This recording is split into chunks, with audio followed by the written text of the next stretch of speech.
What happened there, Dad? Well, when I got to the Bronx, where the railroad stopped, New York, New Haven, Harper Railroad, I drove down. When I got there, they had stolen all the wheels off the trailer, so I couldn't make a delivery.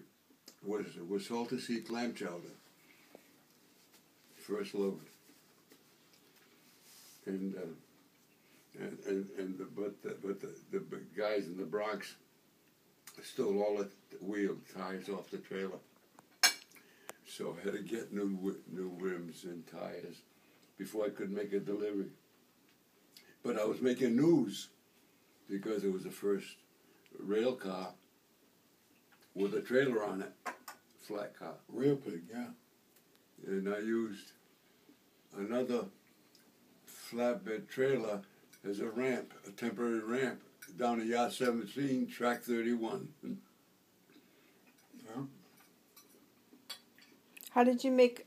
How did you use the wine press? What did you do with it? Huh? The wine press. What did you do? How did you make a? No, wine jack. Oh, wine jack. To hold the trailer up. But I also noticed the weakness. The cross members of the trailer bent, and the rear doors flung open, so we had to wire them closed because the vibration of the trailer, of the train, vibrated the trailer so much that they only had a single lock on the back of the trailers, and it didn't hold. And then the wine jack, the load, salty sea clam chowder was pretty heavy, even though it was only a single axle trailer. You know, I think, what was the biggest trailer? 32 foot at the time. Back then, probably, yeah. And I noticed that the fifth wheel beams coming across bent, although it didn't collapse, but it could have. But before I made another load, I had to reinforce the next trailer with 2 locks, and then a bar across it to keep the doors from flinging open.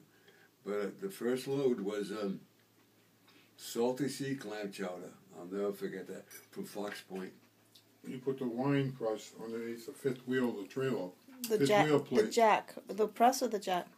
It's jack, I guess. I think it was a press, really, but. No, it was a wine jack. My grandfather used to squeeze grapes to make wine. So it's a press. What? It's a press? You put it underneath the fifth wheel plate. Yeah. To keep the trailer from tipping forward. Right.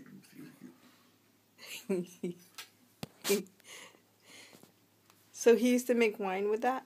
The same wine? He did until he died. 798 Plainfield Street, Providence. He had a wine press in the back, and made his own. You talking about Grandpa? Yeah. Your father, Grandpa. Grandpa. Yeah. My father didn't do it.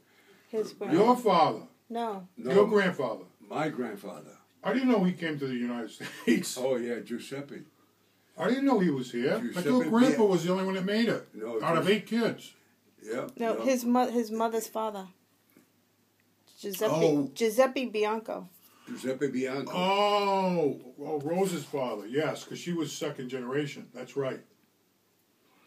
That's right. Okay. And the farmers used to drive up to Plainfield Street, and it used to be awkward because then there were streetcars in the street, and there were streetcar tracks in the front. So when he backed in, the farmers come in with their trucks.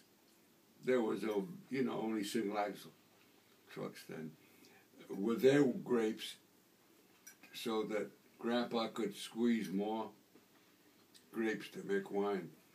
And then he got to be pretty good at it because some other wine dealers in Silver Lake kept changing the formula.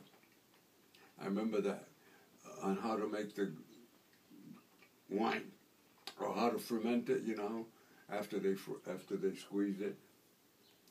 And I remember the farmers that brought in the grapes, some of them. I remember one of his name was Zampa. had problems because we Zampa. put. That was his Yeah. wife's name. I just remember that. That's all. It stuck That- in my mind. All these He years. married Madeline Zampa. Huh? Giuseppe Bianco married Madeline Zampa. Yeah, I know, but one of the farmers Oh. was a Zampa, Okay. and he You don't hear about that name anymore. Zampa. no, but he put Almost sounds he Greek. stopped the streetcar from going over the tracks because part of his truck was blocking it, and that was a big hoopla then, because the streetcar was loaded with passengers, you know, coming from downtown Providence, and that's how we got to Silver Lake with the streetcar, you know, on tracks, and it was very popular. The streetcar transport was anyway. What? You know. And there was no more tracks in Silver Lake, just the one coming up in that Plainfield Street, going to Situate or wherever it was going, leading to you know, the Plainfield Pike. Okay. Yeah, and it was very popular. What? But I remember one day the hoopla, because he was blocking the tracks, and the police showed up and all kinds of commotion. And then I remember the neighbors of ours living in a 3-story house came down, and she complained also because there was too much noise coming out of the wine cellar. You know, too much. Well, it was popular. That's where I should put it. It was popular because he had one of the best going wine jacks or wine cellars that produced pure wine that they were able to sell, I guess. But I remember one day I was out there, and looking, the innocent kid, looking at the confusion, because I lived up above them. You know, we lived on the 3rd floor then, and then we were able to move down to the 2nd floor. I remember that. But then my mother and my father got disgruntled with living with all the Bianco relatives.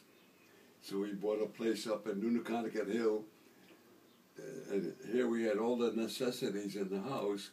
When we moved up to Nunaconicut Hill, we had a toilet outside. Wow. Yeah, we had to use a toilet outside. But we bought the house. My father made had a garden all around it, and it turned And out the pretty radio good. station bought it. Yeah, and then I finally I got a model. I had already got permission, 16 years old I think it was, to run a Model T Ford, and we had that for transportation. But I always got work. In the morning I delivered papers, and then at night I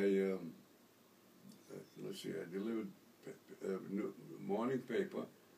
In those days there was no evening paper, there was just one paper. And then they became 2 papers, and then it went back to just one. But now, is it 2 papers now? Well, it's Providence Journal. Journal just got sold again last week. Yeah. They're Which gonna one? dismantle it, I think.